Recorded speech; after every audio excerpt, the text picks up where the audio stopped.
بسم اللہ الرحمن الرحیم۔ ایک واقعہ پیش کرنا چاہ رہا ہوں۔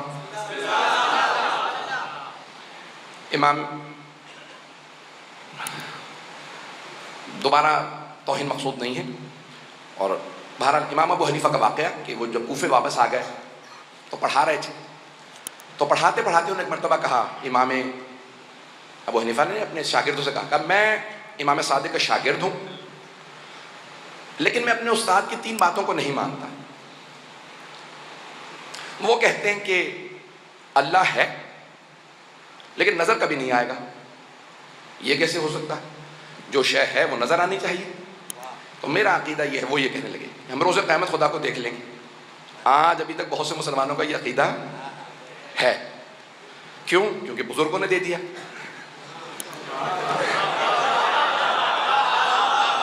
عقیدہ وہی بنائیے گا جو آل محمد کا۔ ہمارے عقائد پیش کر رہا ہوں، آل محمد کے معنی۔ کوئی کسی کو برا تو نہیں لگ رہا؟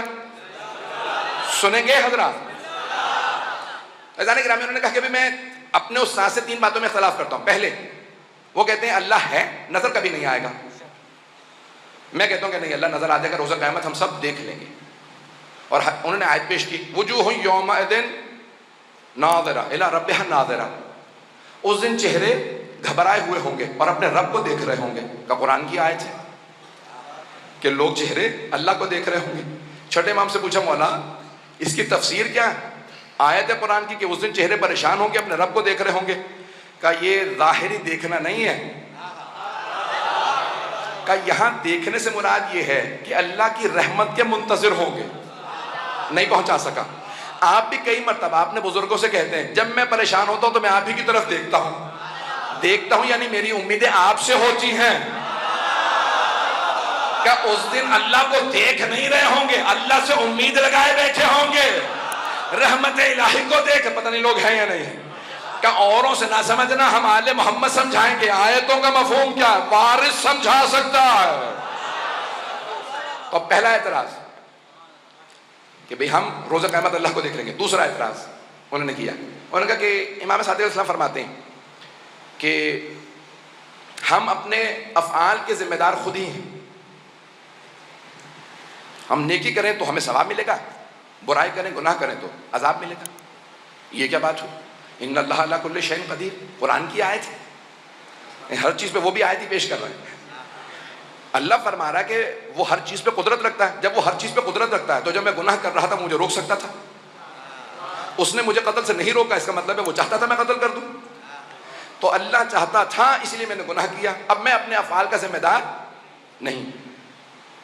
بات واضح ہو رہی ہے؟ یہ خاموشی توجہ کی علامت ہے یا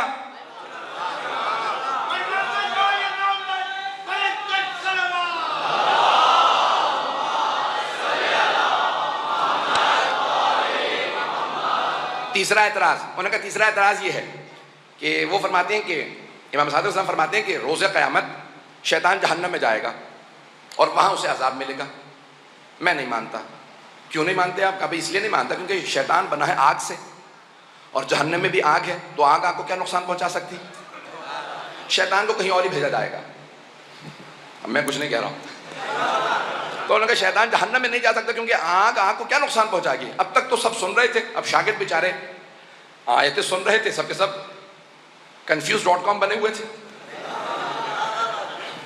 اتنے میں وہاں پہ امام صادق علیہ السلام کے ایک شاگرد موجود تھے، نام تھا بہلول دانا۔ انہوں نے ایک مٹی کا ڈھیلا اٹھا لیا اور اٹھا کے سر میں دے مارا۔ اچھا، جیسے ڈھیلا سر میں لگا وہ چکرا کے ممبر سے نیچے ہوتا رہا ہے۔ میں یہی کہوں گا اور تو کچھ نہیں۔ انہوں نے کہا میں نے خود اپنی آنکھوں سے دیکھا، یہ جو بہلول ہے نا اس نے مجھے پتھر مارا، پکڑو اسے۔ سارے شاگرد ان کے پیچھے، اب وہ بیچارے بوڑھے آدمی دوڑنے لگے گلیوں میں کوفے کی، سارے شاگرد ان کے پیچھے، وہ آگے آگے۔ اب کتنی دیر دوڑتے؟ اور ویسے بھی بیچارے کو بھاگنے دوڑنے کی عادت تو تھی نہیں۔ لوگ ہیں نہیں، بات پہنچ رہی ہے۔ تو کچھ ہی دیر میں شاگردوں انہوں نے پکڑ لیا اور سب پیٹنے لگے انہیں۔ جب مارنے لگے تو انہوں نے کہا کیا بات ہے، کیوں مار رہے ہو؟ کہا تم نے ہمارے استاد کو مارا۔ اب وہ اس حالت میں بھی جو امام کا شاگرد ہوتا کیسا ہوتا؟ اس حالت میں بھی پلٹ کے کہتے ہیں البینۃ علی المدعی. پیغمبر نے فرمایا ہے کہ جو مدعی دعویٰ رکھنے والا وہ گواہ لے کے آتا پھر جرم ثابت ہوتا. جس کا میرے خلاف دعویٰ ذرا اسے تو لے کے آؤ. میں نے تم لوگوں کو تو نہیں مارا, جسے مارا ذرا اسے لے کے آؤ. وہ چاہ رہے تھے عدالت لگ جائے, جواب سب کے سامنے دو. پتہ نہیں بات پہنچ رہی ہے نہیں پہنچ رہی.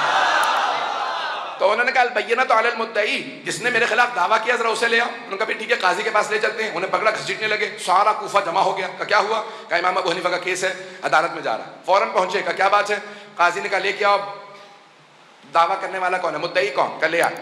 کہا یہ دعویٰ رکھتے ہیں. کہا کیا معاملہ ہے؟ قاضی نے پوچھا. کہا بھئی اس نے مجھے پتھر مارا. قاضی نے فوراً سوال کیا بہلولہ جانا سے, آپ نے پتھر مارا ہے؟ کہا ہاں. کہا پتھر مارا ہے؟ کہا ہاں. کہا اقرار تیسری دفعہ کرو کہ جانتے ہو سزا ہے؟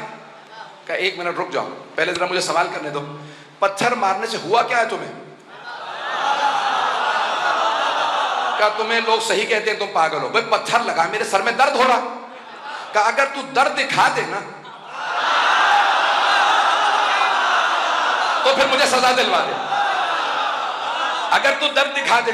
اس نے کہا بھائی درد دکھانے والی شے نہیں ہے, درد کو محسوس کیا جاتا. کہا تو نے تو کہا تھا جو شے ہو نظر آنی چاہیے.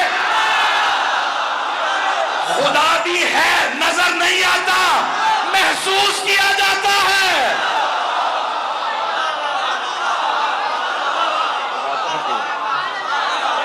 بات پہنچ گئی.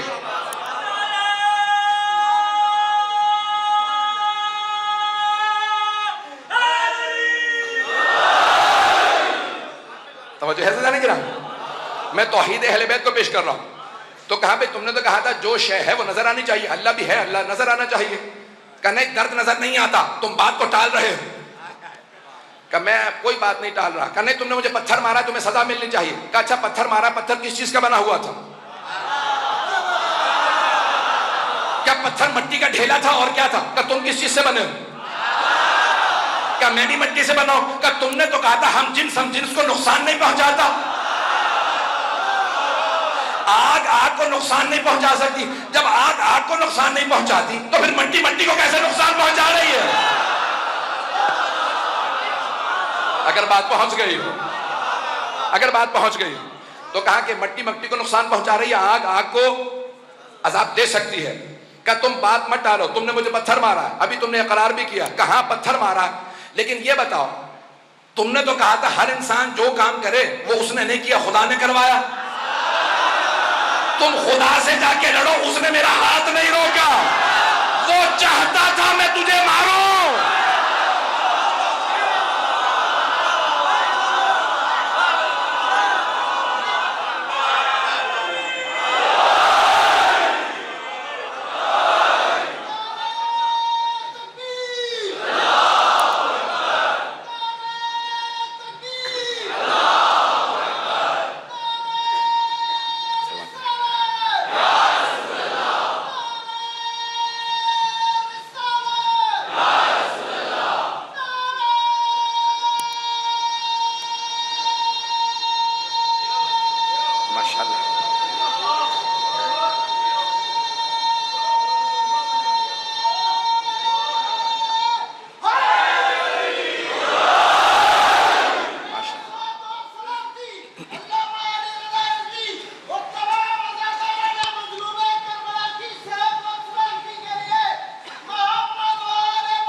توجہ فرمانے جانے کے نام.